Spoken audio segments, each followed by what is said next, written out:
The first Impact pay-per-view of the year took place last night, that being Impact Wrestling Hard to Kill 2022, and let me tell you that it was a really great show. One of the best Impact pay-per-views in a while, probably. Top to bottom, not a single bad match. Every match was enjoyable, and I'm here today to discuss every debut and return that took place at Impact Wrestling Hard to Kill 2022. It is I, Tom, or Top 10 Wrestling, of course, and with the current state of wrestling, with loads of free agents constantly becoming available, mainly due to WWE releasing all of them, it means companies like Impact have the opportunity to sign them, and there's always opportunities for debuts and returns within the promotion. So today, let's discuss them. This is every debut and return at Impact Hard to Kill 2022. Hey, this is your Olympic hero Kurt Angle, and you are watching Top 10 Wrestling. Oh, it's true. It's damn true.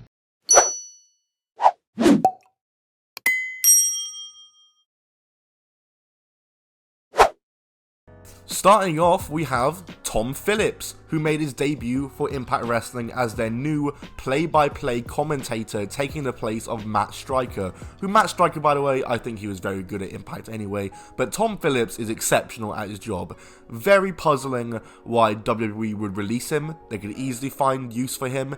He's probably one of the best commentators in the world, really. Very good at what he does, and I'm really glad to see him in Impact Wrestling. I think that is a very good get for them, and it's really cool that Tom Phillips is still sticking around in wrestling, so big ups to him for debuting at Impact Hard to Kill.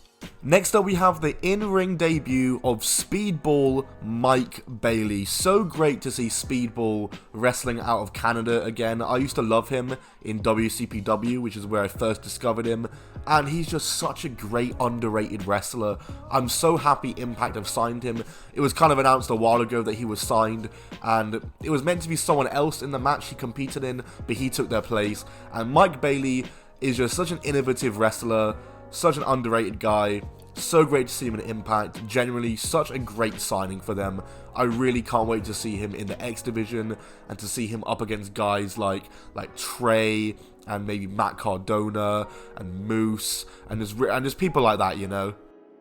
Then we had the return of Ultimate X, but also the debut of the Women's Ultimate X. We had a 6-way Women's Ultimate X match. Jordynne Grace, Tasha Steelz, Lady Frost, Chelsea Green, Alicia, and Rosemary. Was meant to be Rachel Ellering in there, but she was replaced by Alicia. Would have been great to see her in there, but Alicia did just great. Really great match these girls had, I should say. Jordynne Grace is one of the best in the world. She is just so incredible at what she does. Like the build, like how strong she is, just blows my mind. How she's able to just scale and hang off the Ultimate X with ease while carrying Lady Frost. And she was taking all the crazy bumps here, taking flatbacks from the top of the X to the mat, just doing loads of crazy stuff. And her and Lady Frost, I think, were the stars of this match. But Tasha Steelz surprisingly won this match. I was predicting Chelsea Green or Lady Frost to win, but Tasha Steelz got the win, and good on her. And I'm excited to see where she goes with this #1 contenders opportunity. Next up, we had the Impact debut of Jonathan Gresham and the appearance of the Ring of Honor title, because Jonathan Gresham came in and he defended the Ring of Honor World Championship against Chris Sabin.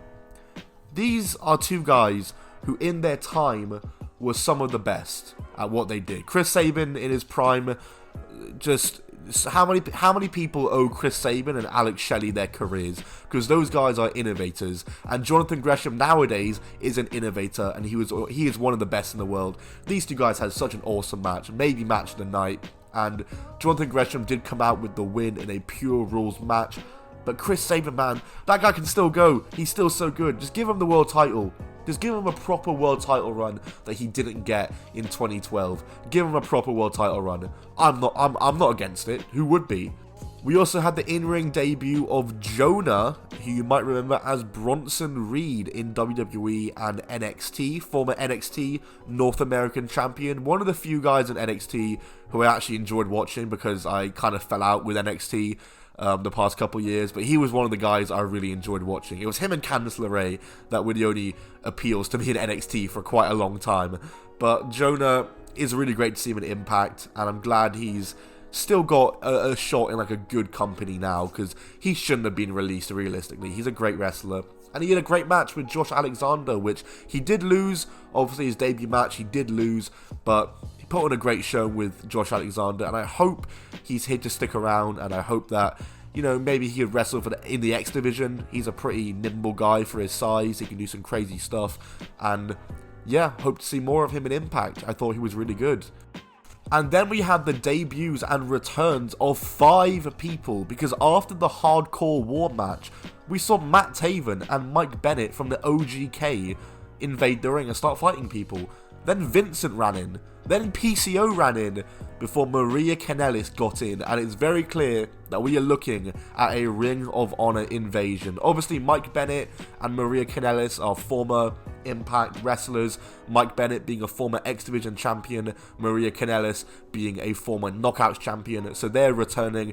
But to my knowledge, this is the first time that we've seen Matt Taven, Vincent, and PCO in Impact. For all I know, PCO might have been around in NWA TNA, having like random matches week to week. That's a very big possibility. But either way, these guys are in Impact again. Really excited about a potential Ring of Honor invasion. There's a lot more people I would like to see though, bar just these guys, because Ring of Honor does have a very good roster, you know.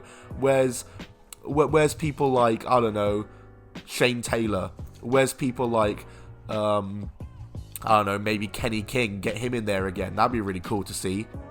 And also, I do stand corrected. It turns out I completely forgot that in the main event, Roxy, the Ring of Honor Women's Champion, was shown in the crowd. I was just about to go on and say, oh, why not have Roxy in Impact? We did. She literally turned up in the crowd with the Ring of Honor title in her hand. Obviously, Deonna Purrazzo and her might be having a match. Maybe that match is taking place in Impact.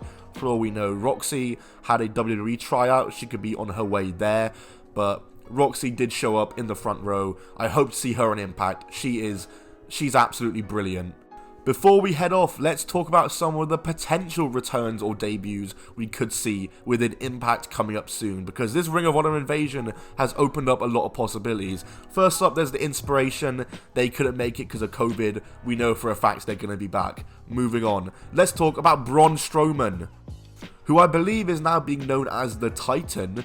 But Braun Strowman turned up at the last Ring of Honor show. He turned up making his, I guess, wrestling return after being released from WWE. It's kind of his first proper appearance in a major way. So maybe he could turn up as, you know, the big guy, as for the Ring of Honor group, the main guy in the Ring of Honor group, you know. Even though he wasn't much of a Ring of Honor wrestler, I mean, he didn't actually wrestle there, did he? He could possibly turn up in Impact. I mean, I don't think we're ever going to see him in AEW, so Impact is probably the perfect destination for him, and that is something I could very much see happening.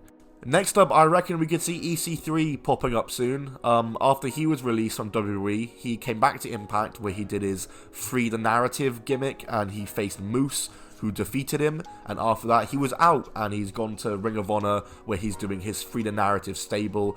Obviously, he's out of Ring of Honor now, so maybe he could come back to Impact. He might have some unfinished business with Moose, who is the world champion right now. That could be a match. There's a Ring of Honor invasion going on. It could be a thing where, which side is he on, because he's an Impact, you know, one of the best wrestlers in TNA history, realistically. So there could be some interest there if EC3 wants to come back to Impact. And finally, Taylor Wilde. She's someone who isn't exactly part of the Ring of Honor invasion stuff, but she returned to Impact this year but left again quite abruptly. I think for sure we'll see her return again, because she showed she still got it, and she had unfinished business with the influence of Madison Rayne and Tennille Dashwood, who are currently feuding with the Inspiration. So maybe we could get like a 6-person tag, which is the Inspiration and Taylor Wilde against Madison Rayne, Tennille Dashwood, and Caleb with a K, something like that. Taylor Wilde could come back. I really want to see Taylor Wilde come back. I love Taylor Wilde, and she did leave very abruptly, so hopefully we see her again. But that's it for me. That was me discussing every Impact Hard to Kill 2022 debut and return, and all the potential ones we could be seeing in the future. Like the video if you enjoyed, comment what video you want to see next, follow me on Twitter, Instagram, my interview channel where I interview wrestlers, all links down below. I'll see you all soon, goodbye, and keep on rolling.